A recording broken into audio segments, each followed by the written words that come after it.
Hello दोस्त, उम्मीद करता हूँ कि स्वस्थ होंगे, मस्त होंगे आप लोग। और गर्मी का समय है, अपना स्वास्थ्य का ध्यान रखें। किसी के बहकाव में आकर के धूप में ना निकलें। और सबसे बड़ी चीज़ है दुनिया में, आपका यदि स्वास्थ्य सही है तो हर चीज़ सही है। अभी ज़िंदगी की सबसे बड़ी प्रक्रिया क्या है कि हम लोग कभी भी, ये बाबा का मंदिर आ गया थोड़ा जाए, स्वास्थ्य होंगे, मस्त होंगे, ये मैं उम्मीद करता हूँ आप लोगों से। और दूसरी चीज़ ये है कि हमारा, आपका, पूरे संसार के लोगों का ये ध्येय निश्चित करना पड़ेगा, ये हम लोगों को हमेशा सुनिश्चित करना पड़ेगा कि करप्शन को कैसे ख़त्म करें। करप्शन के नाम पे, जैसे करप्शन का नाम आता है तो पॉलिटिक्स का नाम आ जाता है, पॉलिटिक्स का नाम आता है तो उसमें लोगों का नाम आ जाता है। करप्शन किसे कहते हैं? जैसे मान के चलिए कि आपका नीट का पेपर जो है लीक हुआ, तो इसको बोलते हैं करप्शन। पेपर लीक होने का वजह क्या था? इसका वजह ये था कि पेपर जहाँ बना, क्या वहाँ सिक्योरिटी नहीं थी, कि यहाँ वहाँ सीसी कैमरे नहीं थे, कि यहाँ एक फोर्स की व्यवस्था नहीं थी, कि यहाँ वहाँ सुविधाएं नहीं थी, था सब कुछ। लेकिन कहने का मतलब ये है कि उसमें कुछ चंद रुपयों पैसे के लिए लोगों ने करप्शन किया, और उस करप्शन के वजह से आज हिंदुस्तान के लाखों लड़के, करोड़ों लड़कों के भविष्य ज़िंदगी दांव पर लगी। अब जिस बच्चे का पेपर ऑफलाइन अपने टाइमिंग से टिक मार्क करके करता था, अभी इसमें से कुछ परसेंट बच्चे ऐसे हैं नीट की तैयारी कर रहे हैं, लेकिन उनके घर पर लैपटॉप कंप्यूटर नहीं है भाई, तो वो तो मार खा जाएंगे। उनके बारे में कौन सुन रहा है? और जो अच्छे घर परिवार से लड़के हैं तो उनके पास तो भाई दुनिया की सारी सुविधाएं हैं। तो जब उनके पास दुनिया की सारी सुविधाएं हैं तो वो लोग अपना जो है कैसे भी पेपर होने दो, शुरू से ही वो कंप्यूटर चला रहा है, लैपटॉप चला रहा है, टैब चला रहा है, तो उसको दिक्कत कहाँ है? कोई उसको समस्या नहीं है। लेकिन जिनके पास नहीं है उनके लिए तो समस्या जटिल है। तो कहने का यही है कि जो है इस समस्या से यदि हमको बाहर यदि निकलना है तो हमको जो है हमेशा सावधानी पूर्वक रहना पड़ेगा। और एक ही आदमी से ये करप्शन ख़त्म नहीं होगा।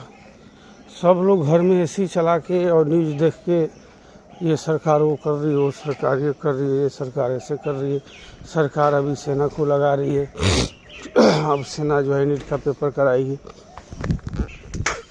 कल मैं न्यूज़ सुना था, बड़ा लोगों को हल्का लगा कि जो है सेना को सरकार लगाएगी। अभी जैसे मान के चलो सेना को सरकार लगाएगी और सेना का जो जवान जो छुट्टी जाता है, आप लोग बिल्कुल जो है बात को ध्यान से सुनिएगा मेरे भाइयों। सेना का जो जवान छुट्टी जाता है तो उसका खेत से लेके, घर से लेके, किसी भी तरह की कोई भी क्यूरी होती है तो थाने पहुंचता है। थाना में क्या है, मैं एक सैनिक हूँ और वो जो है जो अगला बंदा है, वो अगला बंदा जो है उसी इलाके का लोकल है, वो डेली पुलिस के साथ तालमेल रखता है, पैसे वाला है या अच्छे घर से है, 10, 20, 50 हज़ार 1 लाख खर्च कर सकता है, तो वो लोग हमारे वर्दी को नहीं देखते हैं। वो लोग सबसे पहले ये देखते हैं कि माल कहाँ से किसके द्वारा आना है, ये है उनका मकसद। पुलिस का कभी मकसद जो है पैसे से संबंधित है। कहीं भी जाओगे तो सिर्फ लूटपाट करने के चक्कर में रहते हैं। तो मैं वो फील नहीं बता रहा हूँ, मेरे साथ जो घटनाएं होती थी मैं तो झेलते हुए आया हूँ। कितने न्यूज़ आप आज देखिए, न्यूज़ खोलिए, यूपी न्यूज़, कहीं का न्यूज़, पुलिस के द्वारा परेशान करके फौजी को मारा गया, पुलिस के द्वारा फौजी के ऊपर प्रहार किया गया, पुलिस के द्वारा जो है सेना के जवान को बर्बाद किया गया। अभी एक मेरे साथ जवान रहता है, वो बार बार चिट्ठियाँ लिखता है सेना की तरफ से और उसका ज़मीनी विवाद है, लेकिन पुलिस क्या करती है, उस पार्टी से 20-25 हज़ार ले ली, इस पार्टी से 20-25 हज़ार ले ली। हाँ अभी कराएंगे, माल मार रहे हैं सब, करा कोई नहीं रहा है। ये इतनी भ्रष्ट डिपार्टमेंट है कि जो है मैं बता रहा हूँ कि इनकी इतनी सख्ती से पालन किया जाए, नहीं तो आपको मैं देखिए, एक सेना का जवान अभी जाता है पुलिस थाने में, वर्दी में भी जा रहा है, तो पुलिस वाले अपने आप को फनेकार समझते हैं। ये समझते हैं कि हमारे से बढ़ के कोई है नहीं। एक तो उनके पास कोई डिसिप्लिन नहीं है, और वो जो भी अपना काम बताएगा वो काम उसी समय नहीं होगा। यदि वो सेना का जो सिपाही या जवान अपना जाके काम बताता है कि भाई मैं इस काम से आया हूँ, मेरा ज़मीन की नापी है, उसमें चल के आप लोगों को थोड़ा सा मदद हेल्प करना है, 2 घंटे वहाँ पर रहना है, बोलेंगे आज समय नहीं है, 10 दिन के बाद आना। तो ये है इन सब की प्रक्रिया। कोई भी काम के लिए आप किसी भी जगह पे चले जाइए, किसी भी थाने में, किसी भी जगह पे, वो काम आपका उसी समय नहीं होगा। और थाने में और कचहरी में 2 जगह मैंने ऐसा देखा कि फ्री में आपका कोई काम होने वाला नहीं है। आपको हमेशा पैसे से उम्मीद रखी जाएगी, और सीसीटीवी कैमरा लगा है, साइड से आकर के आपसे पैसा ले लिया जाएगा। फ़ोन पे, गूगल पे नहीं लिया जाएगा, कैश लिया जाएगा आपसे।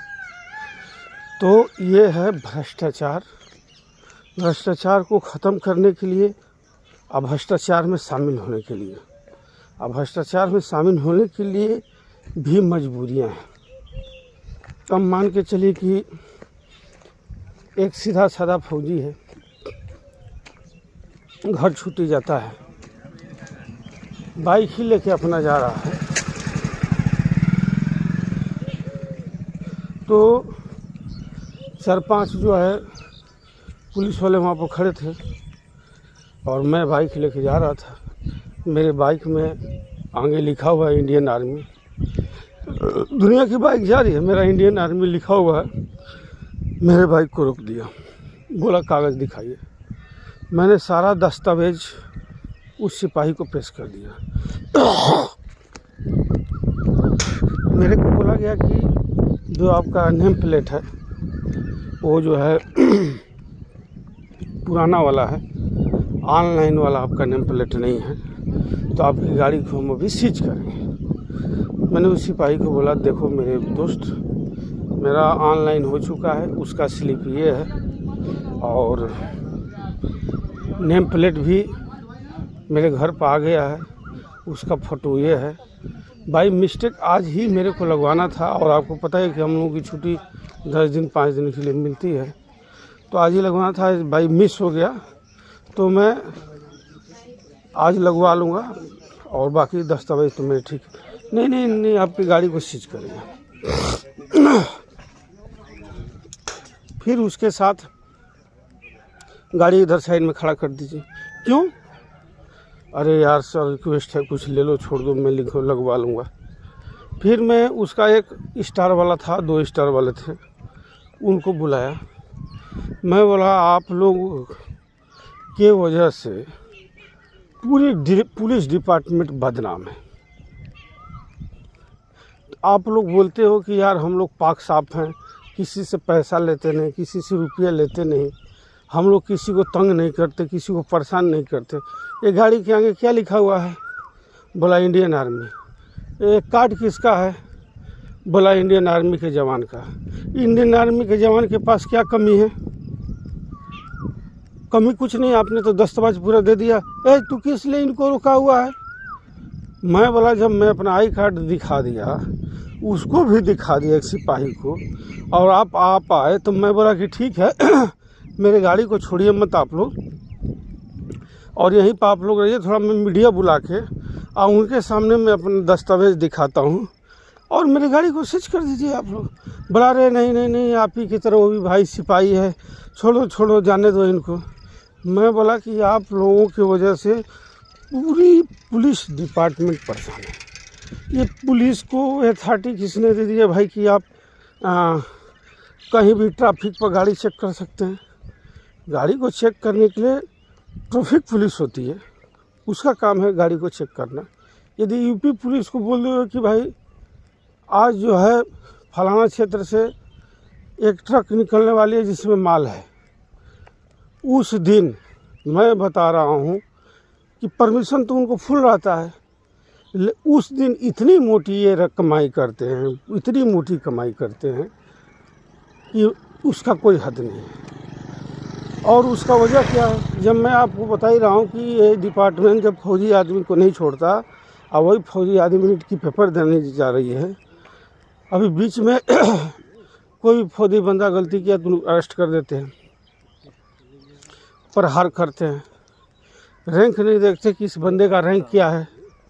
फौज के कर्नल को, ब्रिगेडियर को मारना, थप्पड़ मारना, गालियाँ देना, उनके साथ हाथापाई करना, जेल में डालना, ये सब इनके इतने बड़े बड़े का सरवार हैं कि इसका कोई उम्मीद रखना बहुत मुश्किल हो गया है।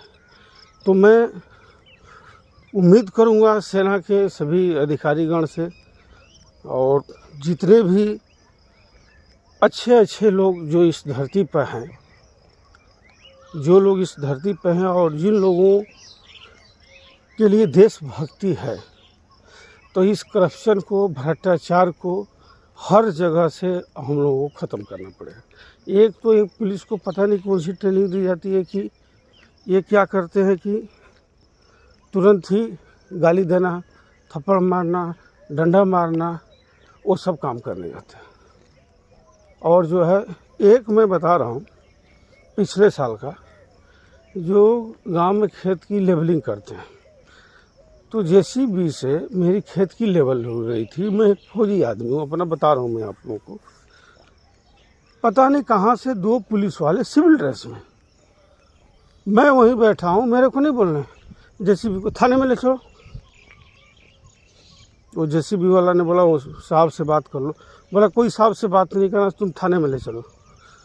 तो मैंने देखा, गाड़ी रुकवा दिया, जेसीबी वाले ड्राइवर को डंडा निकाल रहा है मारने के लिए, सिविल ड्रेस में पुलिस वाला उसको धमकाने जा रहा है। मैं बोला भाई आप लोग कौन हैं? गुड इवनिंग भाई, आइए इधर आइए, इधर आइए। इधर नहीं आइए, आप भी थाने में चलिए। आप कौन हैं? जेसीबी से कैसे मिट्टी लेवल करा रहे हैं? आपको पता है सब बंद है। मैं बोला भैया सरकार ने मिट्टी काटने के लिए बंद किया है। यदि मेरा खेत 2 मंडा 4 मंडा यदि ऊंचा है और उसको वही मिट्टी को काट के मैं लेवल कर रहा हूं अपनी खेती के लिए, उसके लिए सरकार ने नहीं बंद किया है। ये कौन सा नियम हमको पता नहीं है। आप जो है तुरंत जेसीबी ले चलो। मेरी जेसीबी को दोनों पुलिस वाले मूव करा देते हैं। आप मेरे को बोलते हैं आप बात मत कीजिए, आप थाने में आइए, और दोनों सिपाही। मैं बोला अब इनसे मुँह क्या लगूँ। मैंने वहीं से एसडीएम थे, उनको कॉल किया कि सर मैं ऐसे ऐसे फलाना सिंह बोल रहा हूँ और ऐसे ऐसे है बात, ये क्या है, नया नया रूल्स चेंज हो रहा है। फिर उन्होंने थाने में फ़ोन किया, फिर थाने से उनको फ़ोन आया। जैसे थाने से फ़ोन आता है तो मोटरसाइकिल लेके ऐसे भाग रहे हैं। मैं बोला रुक तो जाओ, तुम लोगों का थोड़ा सा फ़ोटो खींच लें। तो ये है मेरी प्रक्रिया मेरे भाई। अब मैं बता रहा हूँ कि यदि भारत सरकार आपको तनख्वाह दे रही है, पुलिस डिपार्टमेंट में कम से कम 1000 से ऊपर मेरे रिश्तेदार हैं। मैं रियल बता रहा हूँ। किसी के हाथ हैं तो पैर नहीं, पैर हैं तो नाक नहीं, नाक नहीं तो कार नहीं। भ्रष्टाचारी से सता के, ट्रक वालों से, बस वालों से, रोजगार वालों से, थाने में बिना मतलब का मोटी कमाई करना, वो पैसा बंधा हुआ है। जेसीबी वाला 20,000 देगा, मैं प्रूफ कर सकता हूँ ये सब चीज़ें। जेसीबी वाला 20,000 देगा, फलाना जेसीबी वाला 30,000 देगा, उसकी 5 जेसीबी चल रही तो 1 लाख देगा। ये थाना अध्यक्ष के पास चढ़ना है पैसा हर महीने, और ये सब आपस में बांटते हैं। लेकिन आज तक मैंने ये नहीं सुना कि पुलिस डिपार्टमेंट का जो है कोई भी लड़का इतना बड़ा अधिकारी बना है तो उसने IIT निकाल के प्रोफेसर बना है, तो उसने वो निकाल के वो बना है। कहीं नहीं होता। लाख में से 100 लोग जो अच्छे होंगे, जिनका विचार अच्छा होगा, उनके बच्चे हमेशा सक्सेस हुए हैं, होंगे और होते रहेंगे। तो इस करप्शन को मैं अकेले नहीं ख़त्म कर सकता हूँ। इस करप्शन को ख़त्म करने के लिए हमारे को सभी को हर एक पल पल की जानकारी सरकार को देनी पड़ेगी और डर को ख़त्म करना पड़ेगा, तब जाके करप्शन ख़त्म होगा। पहली चीज़। दूसरी चीज़ मेरे प्यारे भाइयों, कभी भी सच्चाई के रास्ते पर चलने वाले आदमी को रास्ते में कठिनाई ज़रूर आती है, लेकिन आने वाला उसका भविष्य स्वर्ग बन जाता है। इसी के साथ में जय हिंद, राम राम।